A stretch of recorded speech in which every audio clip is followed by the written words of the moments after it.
എല്ലാവർക്കും നമസ്കാരം. കേരള ചരിത്രത്തിലെ പ്രാചീന മധ്യകാലീന ആ പുസ്തകമാണ് നമ്മൾ ഡിസ്കസ് ചെയ്യുന്നത്. അതിലെ രണ്ടാമത്തെ ബ്ലോക്കിലെ 4ാമത്തെ യൂണിറ്റാണ് നമ്മൾ പറയാൻ പോകുന്നത്. ഒന്നാം ചേര സാമ്രാജ്യം, അതാണ് 4ാമത്തെ യൂണിറ്റ്. ഒന്നാം ചേര സാമ്രാജ്യം സംഘകാലഘട്ടത്തിലെ കേരളത്തിനെ മുൻനിർത്തിക്കൊണ്ട് ഭരിച്ചിരുന്ന ഒരു പ്രധാനപ്പെട്ട രാജവംശമാണ് ചേരവംശം എന്ന് പറയുന്നത്. ആ ചേര രാജവംശത്തിനെ കുറിച്ചാണ് നമ്മൾ ഡിസ്കസ് ചെയ്യാൻ പോകുന്നത്. പ്രധാനപ്പെട്ട രാജാക്കന്മാർ, അങ്ങനത്തെ കുറച്ച് കാര്യങ്ങൾ നമ്മളിതിൽ പറയാൻ പോകുന്നുണ്ട്. ഒന്നാം ചേര സാമ്രാജ്യം. ഈ ചേര സാമ്രാജ്യത്തിന് സംഘകാലഘട്ടത്തിലെ AD 1-ാം ശതകം മുതൽക്ക് 5-ാം ശതകം വരെ അല്ലെങ്കിൽ ഒരു 7-ാം ശതകം വരെയൊക്കെ ഉണ്ടായിട്ടുള്ള വിവിധങ്ങളായിട്ടുള്ള ചേര സാമ്രാജ്യത്തിനെ ഒന്നാം ചേര സാമ്രാജ്യം എന്നാണ് അറിയപ്പെടുന്നത്. ഇനി ഈ ഒന്നാം ചേര സാമ്രാജ്യത്തിനെ കുറിച്ചുള്ള അറിവ് നമുക്ക് ലഭിക്കുന്ന പ്രധാനപ്പെട്ട ഒരു സംഘകൃതിയാണ് പതിറ്റുപ്പത്ത്. 10 ഭാഗങ്ങളാക്കിയിട്ടുള്ള കവിതകളാണ്, സംഘകാല കൃതികളാണ് ഈ പതിറ്റുപ്പത്തിൽ ഉള്ളത്. ഇതിൽ ഒന്നാം ചേര സാമ്രാജ്യം എന്നറിയപ്പെടുന്ന 10 രാജാക്കന്മാർ, ഇതിലെ 10 രാജാക്കന്മാരെ പ്രകീർത്തിച്ചുകൊണ്ടുള്ള എന്താ പറയുക കൃതികൾ നമുക്ക് കാണാൻ സാധിക്കും. പല പല ഗായകരുടേതായിട്ടുള്ള 10 പാട്ടുകളാണ്, അതാണ് 10 പാട്ടിൽ ഉള്ളത്. അങ്ങനെ 10 പാട്ടുകൾ ഈ പതിറ്റുപ്പത്തിൽ നമുക്ക് കാണാൻ സാധിക്കുന്നുണ്ട്. അതുപോലെ തന്നെ അകനാനൂറിലും പുറനാനൂറിലും, അകനാനൂറ് കൃതിയിലും പുറനാനൂറ് കൃതിയിലും ഇത്തരത്തിൽ ഒരുപാട് പരാമർശങ്ങൾ ഈ ചേര സാമ്രാജ്യത്തെക്കുറിച്ചും ചേര രാജാക്കന്മാരെ കുറിച്ചുള്ള പരാമർശങ്ങൾ കാണാൻ സാധിക്കും. ചില സമയങ്ങളിൽ ചേര രാജാക്കന്മാർ വളരെ ഉയർന്നു നിൽക്കുകയും ചിലപ്പോൾ ചോളന്മാരുടെ അറ്റാക്കും പാണ്ഡ്യന്മാരുടെ കടന്നുകയറ്റം കാരണം താഴ്ന്നു പോവുകയും പിന്നെ അവരെ തിരിച്ചാക്രമിച്ചുകൊണ്ട് പിന്നെയും ഉയർന്നു വരികയും ഒക്കെ ചെയ്യുന്നൊരു സ്ഥിതിയാണ് ഉള്ളത്. ഈ ചേര ചോള പാണ്ഡ്യ മൂവന്തന്മാരിൽ ചോളന്മാർ പലപ്പോഴും വളരെ അക്രമാസക്തരായിട്ടാണ് നിലനിന്നിട്ടുണ്ടായിരുന്നത്. അപ്പൊ അതുകൊണ്ട് തന്നെ പാണ്ഡ്യന്മാരും ചേരന്മാരും പലപ്പോഴും തോൽക്കുന്ന സ്ഥിതിയും കാണാൻ സാധിക്കും. അപ്പൊ അത്തരത്തിലുള്ള അങ്ങോട്ടും ഇങ്ങോട്ടുമുള്ള യുദ്ധങ്ങൾ നിരന്തരമായിട്ട് ഈ ഒരു മൂവന്തന്മാരുടെ ഇടയ്ക്ക് ഉണ്ടായിരുന്നു. അപ്പൊ നമുക്കിനി ഇതിലെ ഒരു രാജാവായിരുന്നു, നമുക്ക് ചില രാജാക്കന്മാരെ കുറിച്ച് ഡിസ്കസ് ചെയ്യുമ്പോൾ ആദ്യത്തെ അവരുടെ ഒരു ശാഖ എന്ന് പറയുന്നത് ഒന്നാം ചേര സാമ്രാജ്യത്തിനെ തന്നെ നമുക്ക് 2 ശാഖകളായിട്ട് പറയാൻ പറ്റും. ഒന്നാമത്തെ ശാഖ വാനവരമ്പൻ ശാഖയും 2ാമത്തെ ശാഖ ഇരുമ്പൊറൈ ശാഖയുമാണ്. അപ്പോൾ ഈ ഒന്നാം ചേര സാമ്രാജ്യത്തിനെ തന്നെ 2 ശാഖകളാക്കി തിരിക്കാം. വാനവരമ്പൻ ശാഖ ആൻഡ് ഇരുമ്പൊറൈ ശാഖ, അങ്ങനെ 2 ശാഖകളാക്കി തിരിക്കാം. അതിൽ ഒന്നാമത്തേതായിട്ടുള്ള വാനവരമ്പൻ ശാഖയിലെ പ്രധാനപ്പെട്ട ഒരു റൂളേഴ്സിനെ, രാജാക്കന്മാരെ കുറിച്ച് അല്ലെങ്കിൽ ഭരണാധികാരികളെ കുറിച്ച് നോക്കാം. അതിൽ ഒന്നാമതായിട്ട് പറയുന്നത് ഉദിയൻ ചേരൽ. ഇനി ഈ ഒന്നാം ചേര സാമ്രാജ്യത്തെ കുറിച്ചുള്ള വിവരങ്ങൾ ലഭിച്ചിട്ടില്ല. പതിറ്റുപ്പത്തിൽ 10 പാട്ടുകൾ ഉണ്ടെന്ന് പറഞ്ഞല്ലേ. ഈ 10 പാട്ടുകളിൽ ആദ്യത്തെ പാട്ടും അവസാനത്തെ പാട്ടും മിസ്സിംഗ് ആണ്, കണ്ടുകിട്ടിയിട്ടില്ല. അപ്പോൾ അതുകൊണ്ട് തന്നെ ആദ്യത്തെ റൂളറിനെ പറ്റിയിട്ടുള്ള വിവരങ്ങൾ കൃത്യമായിട്ട് ലഭിക്കുന്നില്ല. ഈ ഒരു വംശം സ്ഥാപിച്ച ആദ്യത്തെ റൂളറിനെ കുറിച്ചുള്ള വിവരങ്ങളൊന്നും ലഭിക്കുന്നില്ല. അപ്പോൾ ഒരു നഷ്ടപ്പെട്ടു എന്നുള്ളത് കൊണ്ട് തന്നെ നഷ്ടപ്പെട്ട ഭാഗത്തിൽ എന്താണ് പറയുന്നത് കൃത്യമായിട്ട് അറിയുന്നില്ല. പിന്നെ നമുക്ക് വിവരം ലഭിക്കുന്ന ഒരു ആദ്യത്തെ റൂളറായിരുന്നു ഉദയൻ ചേരൻ എന്ന് പറയുന്ന റൂളർ. അദ്ദേഹത്തിന്റെ പ്രധാനപ്പെട്ട രാജധാനിയായിട്ട് കണക്കാക്കുന്നത് കുഴമൂർ ആണ്. ഏതാണ്? കുഴുമൂറാണ് അദ്ദേഹത്തിന്റെ രാജധാനിയായിട്ട് പറയുന്നത്. അദ്ദേഹത്തിനെ ബഹുമാനത്തോടു കൂടിയിട്ട് വാനവരമ്പൻ എന്നാണ് വിളിച്ചിട്ടുള്ളത്. അതുകൊണ്ട് തന്നെ ഈ ശാഖേനെ വാനവരമ്പൻ ശാഖ എന്നാണ് പറയുന്നത്. അതൊരു ടൈറ്റിലായിരുന്നു, അദ്ദേഹത്തിന്റെ മികവിനെ മുൻനിർത്തിക്കൊണ്ട് കൊടുത്തൊരു ടൈറ്റിലായിരുന്നു വാനവരമ്പൻ എന്നുള്ളത്. അതിന്റെ അർത്ഥം ആകാശം വരമ്പായിട്ടുള്ള ആൾ അല്ലെങ്കിൽ രാജ്യത്തിന്റെ അധിപൻ എന്നൊക്കെയാണ് അതിന് അർത്ഥം വരുന്നത്. ദേവന്മാർക്ക് പ്രിയപ്പെട്ടവൻ എന്ന അർത്ഥമൊക്കെ അതിന് വരുന്നുണ്ട്. ഈ ഉദയൻ ചോരൻ അതിഥികളെ സ്വീകരിക്കുന്ന കാര്യത്തിൽ അല്ലെങ്കിൽ സൽക്കരിക്കുന്ന കാര്യത്തിൽ വളരെ പേര് കേട്ടിട്ടുള്ള ഒരു രാജാവാണ്. അതുകൊണ്ട് തന്നെ അദ്ദേഹത്തിനെ പെരുംചോറ്റ് ഉദയൻ ചേരലതൻ എന്നും പറയുന്നുണ്ട്. എന്താണ്? പെരുംചോറ്റ് ഉദയൻ ചേരലതൻ എന്ന പേരും പറയുന്നുണ്ട്. അപ്പോൾ ചേര സാമ്രാജ്യത്തിൽ, ഒന്നാം ചേര സാമ്രാജ്യത്തിൽ അറിയപ്പെടുന്ന ആദ്യത്തെ ഭരണാധികാരിയാണ് ഉദയൻ ചേരൻ എന്ന് പറയുന്നത്. ഇനി അടുത്താണ് നെടും ചേരലതൻ. അതിൽ ഫേമസ് ആയിട്ടുള്ള ഒരു റൂളറായിരുന്നു, ഭരണാധികാരിയാണ് നെടും ചേരലതൻ. ഉദയൻ ചേരലതന്റെ മകനായിരുന്നു ഈ നെടും ചേരലതൻ എന്ന് മനസ്സിലാക്കാൻ സാധിക്കും. ഇദ്ദേഹത്തിന്റെ കാലഘട്ടം ACE 75 മുതൽക്ക് ACE 133 വരെ ഒരു 58 വർഷകാലത്തെ ഭരണമായിരുന്നു ഇദ്ദേഹത്തിന് ഉണ്ടായിട്ട് കണക്കാക്കുന്നത്. ACE 75 മുതൽക്ക് ACE 133 വരെയുള്ള കാലഘട്ടം. ഇദ്ദേഹത്തിന്റെ കാലഘട്ടം കുറച്ചും കൂടെ അഭിവൃദ്ധിയും ഐശ്വര്യവും നിറഞ്ഞ കാലഘട്ടമായിട്ട് കണക്കാക്കുന്നുണ്ട്. അതുകൊണ്ട് തന്നെ ഇദ്ദേഹത്തിന് കിട്ടിയിട്ടുള്ള ഒരു ബഹുമതി പേര്, ടൈറ്റിലാണ് ഇമയവരമ്പൻ എന്നുള്ളത്. എന്താണ് ഇദ്ദേഹത്തിന് കിട്ടിയിട്ടുള്ള ടൈറ്റിൽ? ഇമയവരമ്പൻ, ഒരു ബഹുമതിയായിട്ട് കിട്ടിയിട്ടുള്ളത്. ഇദ്ദേഹം ഒരുപാട് സ്ഥലങ്ങളൊക്കെ അതിക്രമിച്ച് കീഴടക്കിയിട്ട് ചേര സാമ്രാജ്യത്തിനെ വിസ്തൃതിപ്പെടുത്തിയിട്ടുള്ള ആളാണ്. അത് പിന്നീട് കുടനാടിന്റെ രാജാവാണ്. ഈ കുടനാട് കേന്ദ്രീകരിച്ചുകൊണ്ടാണ് ഇവരുടെ പ്രവർത്തനം വരുന്നത്. അതുകൊണ്ട് തന്നെ കുടനാട് എന്ന് പറയുമ്പോൾ ഏതാ പ്രദേശം? തൃശ്ശൂർ മുതൽക്ക് മലബാറിന്റെ കുറെ ഭാഗങ്ങളാണ് കുടനാടിൽ വരുന്നത് അല്ലെ. അപ്പൊ കുടനാട് കേന്ദ്രീകരിച്ചിട്ടുള്ള രാജാവായതുകൊണ്ട് ഇദ്ദേഹത്തിന് കുടക്കോ എന്നും ചില കൃതികളിൽ രേഖപ്പെടുത്തിയിട്ടുണ്ട്. കുടക്കോ എന്നും രേഖപ്പെടുത്തിയിട്ടുണ്ട്. ഇനി ഈ നെടും ചേരലതൻ മരിക്കുന്നത് ചോളന്മാരുടെ ആക്രമണത്തിന്റെ ഭാഗമായിട്ടാണ് നെടും ചേരലതൻ മരിക്കുന്നത്. ചോള രാജാവായിട്ടുള്ള വേർഭകത്തടക്കെ പെരുവിരൽ കിള്ളിയോട് യുദ്ധം ചെയ്തിട്ടാണ്, ആ ചോള രാജാവാണ്, അദ്ദേഹത്തോട് യുദ്ധം ചെയ്തിട്ടാണ് ഇവര് മരിക്കുന്നത്, നെടും ചേരലതൻ മരിക്കുന്നത്. ദെൻ മറ്റൊരു രാജാവാണ് പല്യാനെ ചെൽക്കെഴു കുട്ടുവൻ. പല്യാനെ ചെൽക്കെഴു കുട്ടുവൻ ഇദ്ദേഹം ഈ ഇമയവരമ്പൻ എന്ന് പറഞ്ഞ രാജാവിന്റെ, ഇപ്പൊ നമ്മൾ നേരത്തെ പറഞ്ഞ നെടും ചേരലതന്റെ അനുജനായിരുന്നു. അതായത് നെടും ചേരലതന്റെ മകന് പ്രായപൂർത്തിയായിട്ടുണ്ടായിരുന്നില്ല. അതുകൊണ്ടാണ് ഈ ഇദ്ദേഹത്തിന്റെ അനിയനായിട്ടുള്ള പല്യാന ചെൽക്കെഴു കുട്ടുവൻ അധികാരത്തിലേക്ക് വരുന്നത്.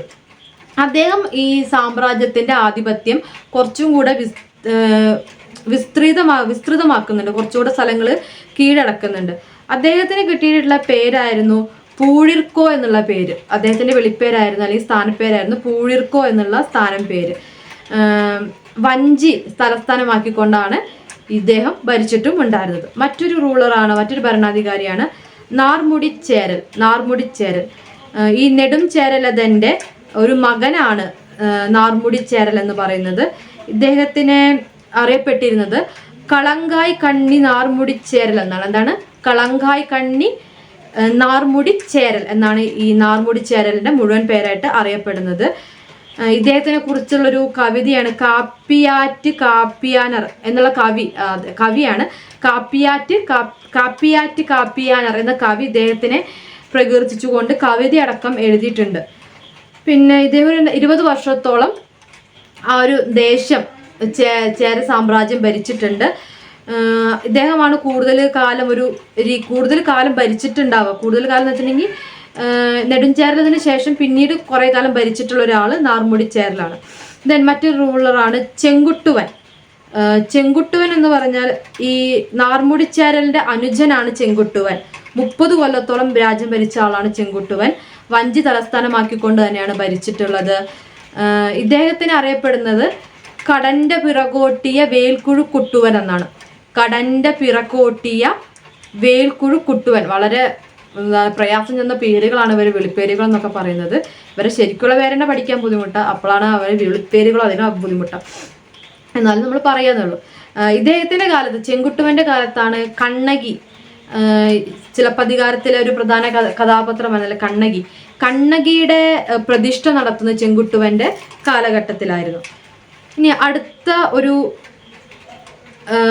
രാജാവായിരുന്നു ആടുകൊട്ടുപാട്ട് ചേരലതൻ. ആട്ടുകൊട്ടുപാട്ട് ചേരലതൻ എന്ന് പറയുന്ന ആള് ചേര സാമ്രാജ്യത്തിന്റെ ഏറ്റവും സമൃദ്ധമായ കാലഘട്ടത്തിലേക്ക് എത്തിച്ചത് ഇദ്ദേഹമായിരുന്നു. നവറ ആസ്ഥാനമാക്കിയിട്ട് ഇദ്ദേഹം ആദ്യകാലത്ത് യുവരാജാവായിട്ട് ഭരിച്ചിട്ടുണ്ടായിരുന്നു. അന്നാണ് ഈ ആട്ടുകൊട്ട് പാട്ട് ചേരലതൻ എന്നൊക്കെ പറഞ്ഞുകൊണ്ട് ഇദ്ദേഹത്തിനെ സ്ഥാനത്തിലേക്ക് പ്രധാനിയായിട്ട് രാജാവായിട്ട് അവരോധിക്കപ്പെടുന്നത്. ഇദ്ദേഹത്തിനെയും വാനവരമ്പൻ എന്ന സ്ഥാനപ്പേര് നൽകി ബഹുമാനിച്ചതായിട്ട് കാണാൻ സാധിക്കും ആ സംഘകാല കൃതികളിൽ നിന്ന്. പിന്നെ ഇദ്ദേഹത്തിന് ശേഷം അപ്പൊ ഇദ്ദേഹം ആട്ടുകൊട്ടുപാട്ട് ചേരൽ അതിന് ഏറ്റവും സമൃദ്ധിയുടെ കാലഘട്ടം ഉണ്ടായിരുന്നത് ഇദ്ദേഹത്തിന്റെ കാലഘട്ടമായിരുന്നു ചേര സാമ്രാജ്യത്തിൽ. ദെൻ ഇതിന് ശേഷം ഭരിച്ചിട്ടുള്ള ഈ വാനവരമ്പൻ ശാഖയിൽ പിന്നെ ഭരിച്ചിട്ടുള്ള പ്രധാനപ്പെട്ട ആളുകൾ എന്ന് പറയുന്നത് കുട്ടുവൻ കോതെ, ചേരമാൻ ഇളം കൊട്ടുവൻ, പാപ്പൈപ്പാടിയ പെരുങ്കുടുങ്കോ, മാവൊങ്കെ, ചേരമാൻ വഞ്ചൻ തുടങ്ങിയവരെക്കാൾ പിന്നെ വന്നിട്ടുള്ള റൂളേഴ്സ് എന്ന് പറയുന്നത്. പിന്നീട് ഈ കാലഘട്ടമായപ്പോഴേക്കും എന്താണ്ടായെന്ന് വെച്ചിട്ടുണ്ടെങ്കിൽ പാണ്ഡ്യന്മാരും ചോളന്മാരും കൂടിയിട്ട് ചേര രാജ്യം ആക്രമിക്കുന്നുണ്ട്. പാണ്ഡ്യന്മാരും ചോളന്മാരും തമ്മിൽ തർക്കത്തിലാണ്. അതിൻ്റെ കൂടെ ഇവർ ചേര സാമ്രാജ്യം ആക്രമിക്കുകയും ഇത് പിടിച്ചെടുക്കുകയൊക്കെ ചെയ്തിട്ടുണ്ട്. അപ്പോൾ ആ കാലഘട്ടത്തിൽ ഈ ഒന്നാം ചേര സാമ്രാജ്യത്തിലെ വാനവരമ്പൻ ശാഖ തകരുകയാണ് ചെയ്യുന്നത്. പിന്നീട് വാനവരമ്പൻ ശാഖയ്ക്ക് നല്ലൊരു പിന്തുടർച്ച അവകാശികൾ ഉണ്ടാവാതെ അതങ്ങനെ ഇല്ലാതാവുന്ന ഒരു സ്ഥിതിയാണ് ഉണ്ടായത്. അതിനുശേഷം രൂപപ്പെട്ടു വന്ന മറ്റൊരു ശാഖയാണ് ഇരുമ്പൊറൈ ശാഖ. ഈ ഇരുമ്പൊറൈ ശാഖ വരാനുള്ള ഒരു കാരണം എന്ന് പറഞ്ഞത് ചരിത്രകാരന്മാർ പറയുന്നതാണ്, അതിന് മുമ്പ് ഉണ്ടായിരുന്ന വാനവരമ്പൻ ശാഖയ്ക്ക് പിന്നെ ഒരു പിന്തുടർച്ചാവകാശികൾ ഇല്ലാത്തത് കൊണ്ട് ആ ശാഖ ക്ഷയിച്ചു പോയതാണെന്ന് പറയുന്നത്. അതുകൊണ്ട് ഇവരുടെ തന്നെ വേറൊരു വിഭാഗത്തിൽപ്പെടുന്ന ആൾക്കാർ തുടങ്ങിയതാണ് ഇരുമ്പൊറൈ ശാഖ എന്നൊക്കെയുള്ള അഭിപ്രായങ്ങൾ പറയുന്നുണ്ട്. ഇവരുടെ ആസ്ഥാനം, ഈ ഇരുമ്പൊറൈ ശാഖയുടെ പ്രധാന ആസ്ഥാനം എന്ന് പറയുന്നത് കരവൂറാണ്. കരുവൂർ ആസ്ഥാനമാക്കിയിട്ടാണ് ഇരുമ്പൊറൈ ശാഖ പ്രവർത്തിക്കുന്നത്. ചേരന്മാരുടെ തന്നെ മറ്റൊരു ശാഖ, രണ്ടാമത്തെ ശാഖയാണ്. ഒന്നാം ചേര സാമ്രാജ്യത്തിന്റെ രണ്ടാമത്തെ ശാഖയാണ് ഇരുമ്പൊറൈ ശാഖ എന്ന് പറയുന്നത്. അത് പറഞ്ഞ ഈ ആട്ടുകൊട്ടുപാട്ട് ചേരലത് ഇദ്ദേഹത്തിന് ശേഷം ഒരു നല്ലൊരു പരമ്പര ഉണ്ടായിരുന്നില്ല എന്നും അതുകൊണ്ടാണ് ഇരുമ്പൊറൈ ശാഖ രൂപപ്പെട്ടതും എന്നാണ് പറയുന്നത്. അതിൽ ആദ്യത്തെ റൂളറായിട്ട് വരുന്നത് ചെൽവകുടുങ്കോ ആഴിയാതനാണ് ഈ ഇരുമ്പൊറൈ ശാഖയുടെ ആദ്യത്തെ റൂളറായിട്ട് പ്രധാനിയായിട്ട് അറിയപ്പെടുന്നത്. ഇദ്ദേഹം ഈ ചെൽവടുങ്കോ ആഴിയാതൻ എന്ന് പറയുന്നത് നമ്മൾ മുമ്പ് പറഞ്ഞ ശാഖ അല്ലേ, അതിലെ തന്നെ ഒരാളുടെ അനുജത്തിയാണ്.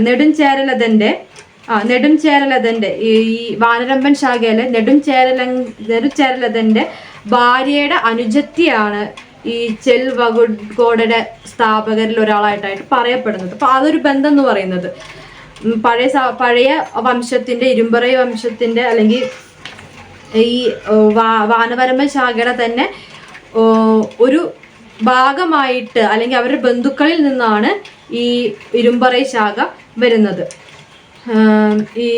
ഈ ചെൽവകുടുങ്കോ ആഴിയാതന്റെ അമ്മ എന്ന് പറയുന്നതാണ് ഈ നെടുംചേരലതന്റെ അനുജത്തിയായിട്ട് വരുന്നത്. അങ്ങനെയാണ് ഈ ഒരു വംശത്തിന്റെ ബന്ധം എന്ന് പറയുന്നത്. ഇദ്ദേഹം ഒരു 25 വർഷത്തോളം അവിടെ ഭരിച്ചിട്ടുണ്ട്. ഇദ്ദേഹത്തിന്റെ മറ്റൊരു വിളിപ്പേര് എന്ന് പറയുന്നത് ആദൻ ചേരൽ ഇരുമ്പുറൈ എന്നാണ്. ആദൻ ചേരൽ ഇരുമ്പുറൈ എന്നൊരു വിളിപ്പേരാണ് ഇവർക്ക് ഉള്ളത്. ദെൻ മറ്റൊരു റൂളറാണ് പെരും ചേരൽ ഇരുമ്പുറൈ എന്ന് പറയുന്നത്. കരുവൂർ ഏരിയയിൽ തന്നെ കേന്ദ്രമാക്കിക്കൊണ്ട് പ്രവർത്തിച്ചിട്ടുള്ളതാണ് ഇവരും. ദെൻ മറ്റൊരു രാജാവാണ് ആണ്ടുവൻ ചേരൽ ഇരുമ്പുറൈ. പിന്നെ വന്നിട്ടുള്ള ഇദ്ദേഹത്തിനെ കുറിച്ച്, ഈ ആണ്ടുവൻ ചേരലിനെ കുറിച്ചുള്ള വിവരങ്ങളൊന്നും കൃത്യമായിട്ട് ലഭിച്ചിട്ടില്ല, പേര് മാത്രമേ ലഭിച്ചിട്ടുള്ളൂ. ദെൻ വേറൊരു റൂളറാണ് ചെൽവകുടുങ്കോ വഴിയാതൻ എന്ന് പറയുന്ന ഒരു ഭരണാധികാരി. അദ്ദേഹം ആണ്ടുവൻ ചേരലിന്റെ മകനായിട്ടാണ് കണക്കാക്കപ്പെടുന്നത്. പതിറ്റുപറ്റില് അദ്ദേഹത്തെ കുറിച്ചുള്ള കൃതികളും നമുക്ക് ലഭിക്കുന്നുണ്ട്, ഈ ചെൽവകുടുങ്കോ വഴിയാതനെ കുറിച്ചുള്ളത്. ദെൻ പിന്നെ ഒരു റൂളറാണ് തകടൂർ എറിന്ത പെരുംചേരൽ ഇരുമ്പുറൈ. എന്താണ് തകടൂർ എറിന്ത പെരുംചേരൽ ഇരുമ്പുറൈ എന്ന് പറയുന്നത്? ചേരവംശത്തിലെ ഈ ഒരു വംശത്തിലെ പ്രധാനിയായിട്ടുള്ള ഒരു റൂളറാണ് ഇയാള്. തകടൂർ എന്ന് പറയുന്ന സ്ഥലം ആക്രമിച്ച് കീഴടക്കി ഈ ചേര സാമ്രാജ്യത്തിന്റെ ഭാഗമാക്കിയിട്ടുള്ള വ്യക്തി കൂടിയാണ് ഇദ്ദേഹം. അതുപോലെ തന്നെ ചോള തലസ്ഥാനമായിട്ടുള്ള ചോളന്മാരുടെ തലസ്ഥാനമായിട്ടുള്ള പുകാറിന്റെ പ്രധാനപ്പെട്ട ഒരു നാട്ടുരാജാവിനെ കീഴ്പ്പെടുത്തുകയും ചെയ്തിട്ടുണ്ട് എന്ന് ഇദ്ദേഹത്തെ കുറിച്ച് അറിയപ്പെടുന്നുണ്ട്. അപ്പൊ ചോള സാമ്രാജ്യത്തിന്റെ ഒരു ഭാഗം, ഒരു ടെറിട്ടറി അവരെ നാട്ടുരാജ്യങ്ങളിൽ ചോള സാമ്രാജ്യത്തിന്റെ പ്രധാനപ്പെട്ട ഒരു നാട്ടുരാജ്യം ആക്രമിച്ച് കീഴടക്കുന്നുണ്ട് എന്നും ഇദ്ദേഹത്തെ കുറിച്ചുള്ള അറിവുണ്ടെന്നാണ് പറയുന്നത്. ദെൻ മറ്റൊരു ഭരണാധികാരിയാണ് ഇളംചേരൽ ഇരുമ്പൊറൈ. ഇളംചേരൽ ഇരുമ്പൊറൈ എന്ന് പറഞ്ഞ ആള് ഒരു യുദ്ധപ്രധാനിയായിരുന്നു. യുദ്ധത്തിന് കൂടുതൽ പ്രാധാന്യം കൊടുത്തിട്ടുള്ള ഒരു ആളായിരുന്നു ഇദ്ദേഹം. കുട്ടനാട്, പൂഴിനാട്, കൊങ്ങുനാട്, മാന്തേ നഗരം തുടങ്ങിയ പ്രദേശങ്ങളൊക്കെ കീഴിലാക്കിയിട്ടുള്ള, ചേര സാമ്രാജ്യത്തിന്റെ കീഴിലാക്കിയിട്ടുള്ള ഒരു രാജാവാണ്. അപ്പൊ കൂടുതൽ സ്ഥലങ്ങൾ കുടനാട് മാത്രമല്ല, കുട്ടനാട് പ്രദേശങ്ങളും കൊങ്ങുനാടും പൂഴിനാടും, അപ്പോൾ കുടനാടിന്റെ തെക്കും വടക്കും ആക്രമിച്ച് കീഴടക്കാൻ ശ്രമിച്ചിട്ടുള്ള അല്ലെങ്കിൽ കീഴടക്കിയിട്ടുള്ള ഒരു ചേര രാജാവ് ഇളംചേരൽ ഇരുമ്പൊറയായിരുന്നു എന്ന് നമുക്ക് വിലയിരുത്താൻ സാധിക്കും. ഇദ്ദേഹം ഒരു 58 വർഷം രാജ്യം ഭരിച്ചിട്ടുണ്ട് എന്നാണ് കണക്കാക്കുന്നത്.